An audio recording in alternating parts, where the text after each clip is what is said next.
Under-Recruited Athlete Show proudly introduces Morgan Scroggins, recent graduate from HBCU Bowie State University, where he played his senior year of college football, recording 28 catches for 405 yards and 4 touchdowns. Scroggins averaged 14.5 yards a catch and 40.5 yards a game, with his longest catch being 68 yards. In high school, Scroggins played for head coach Donald Davis at Calvert Hall College, where he earned All-MIA first team honors, Crab Bowl selection, and a U.S. national team selection his senior year. In his senior season, Scroggins caught 61 passes for 522 yards and 5 touchdowns, averaging 8.5 yards a catch and 47.5 yards a game. After high school, Scroggins committed to Towson University, where he played 2 seasons in 15 games before transferring to Fairmont State University, only to transfer soon after to Bowie State University and play the remainder of his collegiate career.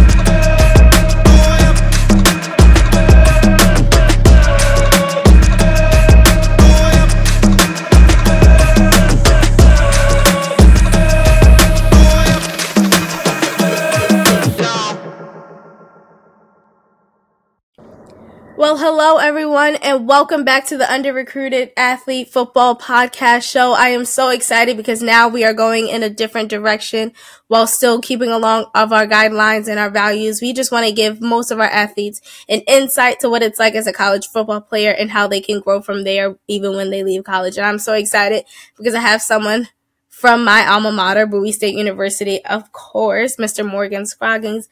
Morgan, please introduce yourself, where you played college football, all of the universities, what position you played, and what year you graduated. I'm Morgan Scroggins. My freshman year, I started at Towson University. I went to Towson my freshman and sophomore year. I did my junior year at Fairmont, then ended up transferring my redshirt junior year to Bowie State and finishing up at Bowie State. I played receiver and free safety basically pretty much all through college. Nice. Did you play that in high school as well? Yeah, I played all over the field in high school.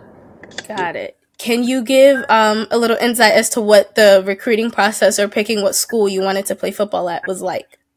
My process was actually fun because I got to experience a lot of things. You know, like in 2016, that was basically when a lot of, I would say, new wave stuff started to kick off as far as like high school and college football goes. So like guys going to camps, a lot of 7-on-7, stuff like that.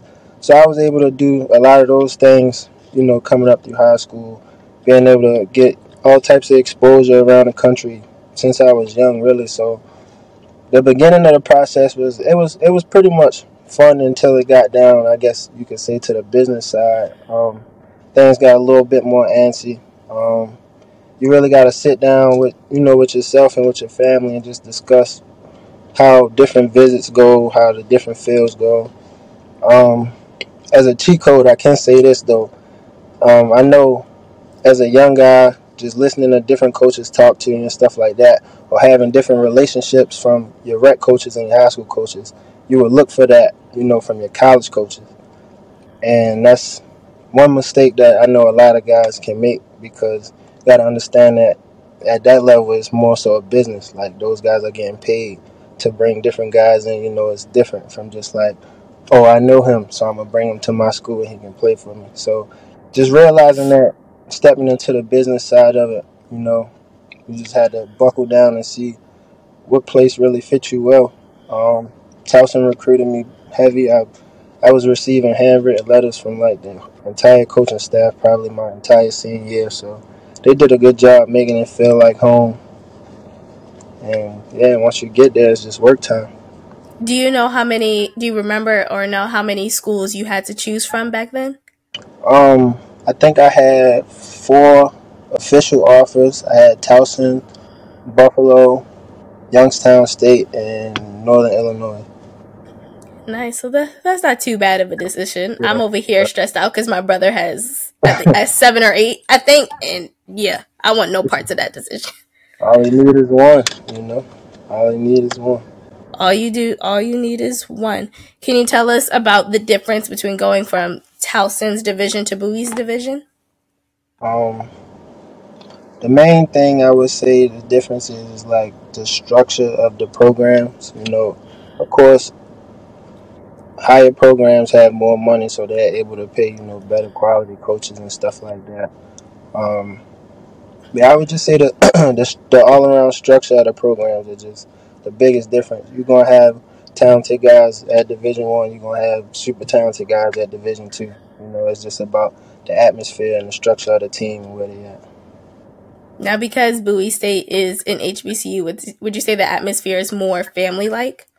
For sure. I mean, I think that was like one of the leading things in my decision to transfer in a Bowie. It was easy to not have to, I guess, step outside my comfort zone. Like I could just be myself. Around guys that come from like backgrounds like myself. So definitely, it's more of a family feel at Bowie or as an HBCU period. Now, being that it is a family feel, how is the social life as a college athlete? Honestly, I can give you a different perspective because a lot of guys will tell you about like, I guess the social part of it, but I was more so like, I had a pretty much focused, college career. I knew what I wanted to do. I partied here and there, but it really wasn't like my thing. Like on campus, if I wasn't with one of my teammates, 9 times out of 10, I was probably walking by myself, just listening to music. Just walking by yourself or in the dorm room. Yeah, if I ain't at class, I'm at workouts. If I ain't at workouts, it's practice or something like that, I'm chilling in the room somewhere playing a game, something like that. Now, speaking of workouts, can you tell us a day in the life as a college athlete? Like, what does a typical day in season or out of season look like? All right, in season, I'm going to give you, like, my day at Towson. In season, we had 3 different blocks that we could work out at, depending on, like, your class time. So we had a 6 a.m. lift, 11 a.m. lift, and a 1 o'clock lift. The smart thing was to go to the 6 a.m. lift, so that way, once you're done with class, you don't have nothing to do before we go to meetings. So I would go to the 6 a.m. lift. Freshman year, I had an 8 a.m., so I go straight from the lift to class. I think I had like 2 classes back to back, a slight break. So I'd say lunch probably around like 12. So you go to class from like 8 to 12ish. Go to lunch. Then I had a break from 12 to 2:15. 2:15 we started special teams meeting. After special teams meeting, we go to position meetings. No, we go to unit meetings. So we'd go to offensive meetings at like 3. After the 3 o'clock meeting, we got position meetings from like 3 to 3:30. Then straight from there, we go to the field. So practice would be from like 4 to 6ish. So it'll pretty much be football all the way from like 2 to 6. And then after practice, we have study hall. And then chill time. And now, how important was, having the grades and being in study hall important as an athlete? For me, it was important because I know it was easy for me to discipline myself when it came to football. But like school wasn't always like the fun thing for me to do. So I would use study hall like just as a place to just knock my schoolwork out, so I won't have to worry about it.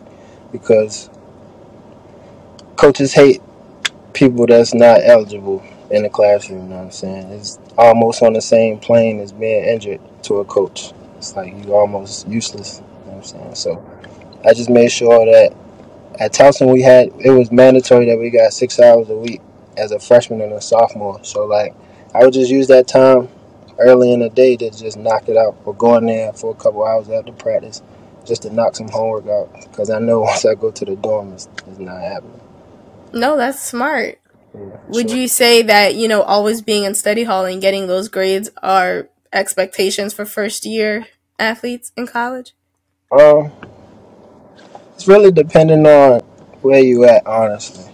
Like, just giving some inside scoop of college football life. Like, some coaches focus on the whole aspect, the academics, the athletics. You want to win, you want to have good guys on your team, and then you got some coaches that just care about winning. Like, they don't care who on the team, they don't care how you got here, they just want to win. So, like, if you mess up in the classroom, it's almost like they put it like that's on you. You know what I'm saying? Like, we gonna give you this freedom.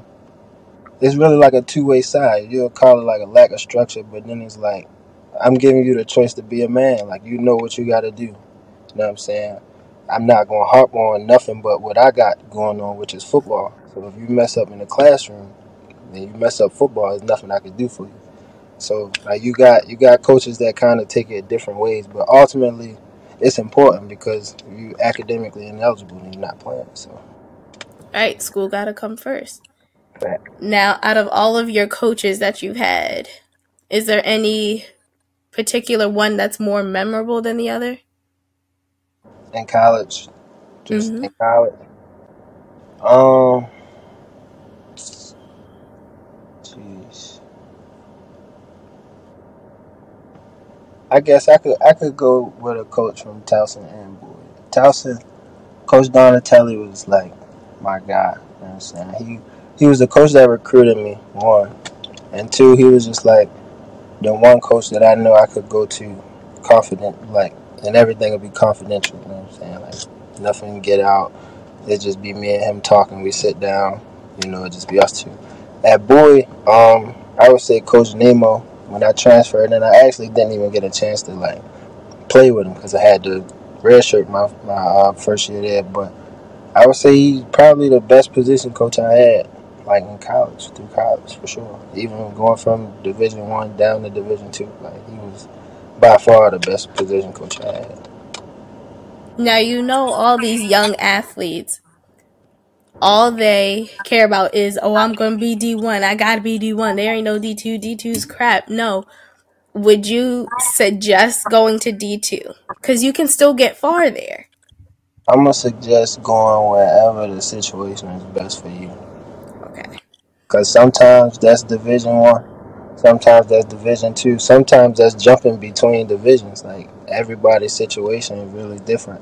That's why I said like earlier, like, when you decide what school you're going to, like, make sure you check off every single block and understand that everything they telling you is not really what it is. Like, their job is to recruit you first and foremost. Like, they got to get kids there. You're not just going to get a kid there saying you got to wake up at 6 in the morning every morning. You got to be at workouts. If you're not at workouts, then you're off the team. Like, you're not going to get nobody like that. So you got to, give them the glitz and the glamour, stuff like that. But yeah, you just got to go where the situation is best. Like, for me, like I said, my senior year in high school, Towson showed me all the love. You know what I'm saying? When I got there, and that just wasn't how everything they said just wasn't what it was. You know what I'm saying? So I had to leave. Fairmont was kind of like almost the same thing. I actually had the grad assistant that was at Towson that was helping my position ended up being my position coach at Fairmont. So it was like the same thing all over again. And then leaving Fairmont, it was like Bowie was back home but not too close to home. They win, you know what I'm saying? We throw the ball. Situation made sense for me at the time. So it's just all situational. Like, whatever makes sense for you to get wherever you want to go at, like, that's where you go. Absolutely. Now, I know there's some athletes who like to skip the film practices. Can you tell us how important those are?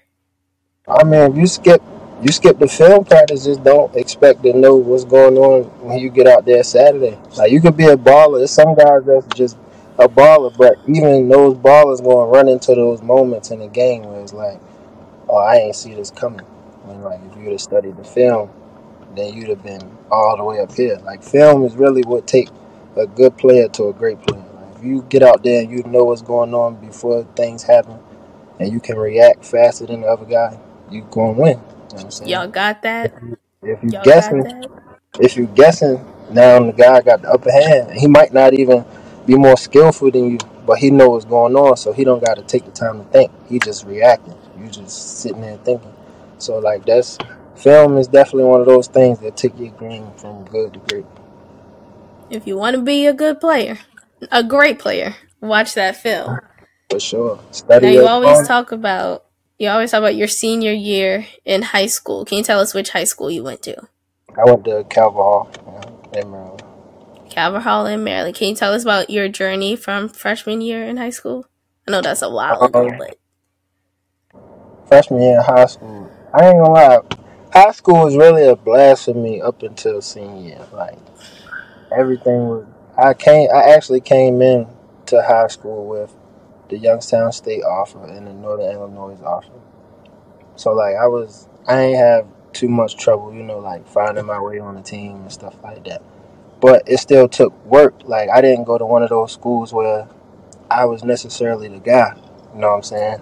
We had a whole bunch of guys, so it was like you can't just go there and slack off because you know what I'm saying. Somebody gonna come over top of you. So just being there with like I said, a bunch of talent. It just pushed me to go harder and harder every year. Freshman year, I came in on varsity. They had me mainly on special teams. I wanted to play offense, of course, just being a young football player, not really thinking about it.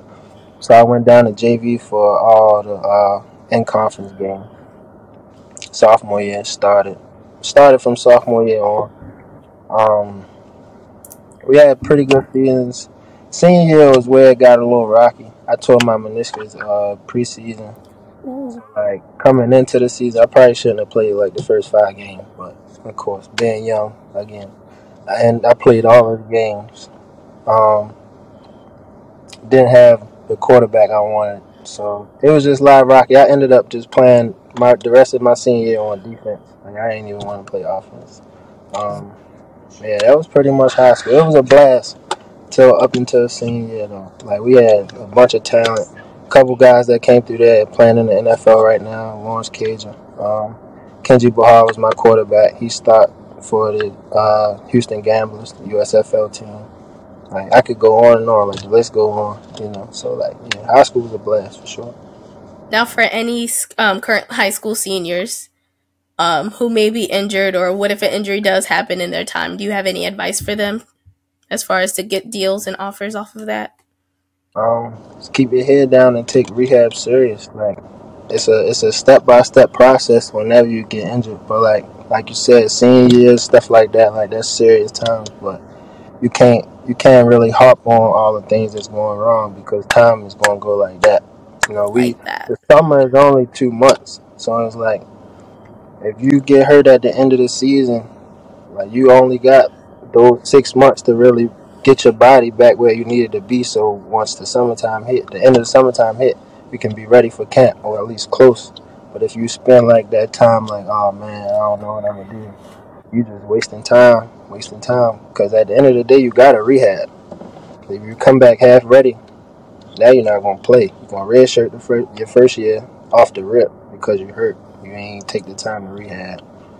And then it's really going to be up to you about your mindset because now you're redshirted. You could have been the man at the high school, but now you're in college and you're redshirted your freshman year watching everybody else play. So it's a mental game. Just take it step by step. Like, take rehab serious and get back active. Just don't spend no time thinking about the injury. You can't. It is no fun being the one who can't suit up. Exactly. Now, I just saw a recent Instagram post go around regarding you in the XFL, I think. Can you tell us about that? That was just like, I went to the XFL showcase this past Sunday at UMD. They doing like different regional showcases just to get guys for their draft pool. I guess I ended up being one of the cover guys, which is kind of funny because the camera really never find me. Like I'm always out the mix somewhere, so like I really don't be in the camera like that. So for like somebody like those, for them to post it, it was cool. But no, I did the showcase. Showcase went well. The draft is in November, so it's like pretty much a waiting game. Is there anything interesting about you that few people may not know about you? A nickname, hobby, unique talent? It's a long list. I ain't gonna lie. For real, cause Well, give me like the top three. I got like the people I hang around, but I'm really like, I guess you could say an introvert. I feel like a lot of people know I can be goofy sometimes. Let me see. Yeah, I don't know. You don't know? You can't think of not a single one? Other than being an introvert, I'm an introvert, and look at me doing this. We both doing it. That's interesting. We can step outside the box. I know, right? Because this ain't me. This ain't me. I don't know, though. I can't really think of. And that's probably one of the reasons you never saw me on them sidelines, because I'm be somewhere off in the corner with a camera by myself on the sidelines. Oh, you gotta get active. You gotta get active sometimes. Listen, I graduated. I'm done. I got my championship ring. I'm good. I'm good. Well, I thank you so much for coming on the Under-Recruited Athlete Football Show. We thank you so much for giving us an insight to the recruitment process and life as a college athlete. Ladies and gentlemen, this is Morgan Scroggins. Thanks for having me, of course. Thank you. Of course.